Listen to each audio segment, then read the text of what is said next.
Edhe risku. Ti do me knaq dikën, do me njek një rrugë haram, do me marrë diçka që nuk ta kanë, do me marrë diçka që nuk është rregull, për me shtu riskun. Mirë, pe kujt do me marrë këtë risk? Pe kujt do me marrë? Pe Allahut azza wa jall. E çysh do me marrë pe ti, ai është i kënaqur. Allahu lejon që njerëz me fitun kanë në haram, nga se dunia është provë. Po ti nuk duhesh me bëu këtë logjikisht se e di se nuk ndodh. Ki me marrë veç atë që ta kanë.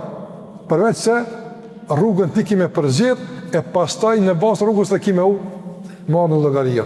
Ç'ka është këto? Vallahi nuk ki mundësi me marrë për Allahut më shumë se që ai t'jap leje marr. A mund të marr? Po s'mund. Vallahi s'ki shans, nuk mundesh me marr. Do të thotë Allah me halal që kaq, po çaq sa e ka liu Allahu s'po mdal.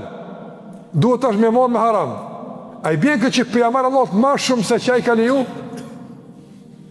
Ja, unë s'pënej që shtu, thot ai, unë s'po thom që po thush, se me thonë mos vetë puna, po veprën që shtu. Momenti kur ti mënën se harami plëtson mungësit e halalit të. Momenti kur ti mënën se me haram plëtsosh nga se i mangët me halal, do në ti po mënën që ajo që është risk mund të mirët edhe nga do kushtet ju nga Allahu azza wa jall. Allahu po thot inna Allahu ar-Razzaq. Veç ajo është, huar rrezak, veç ajo është furnizuesi, veç.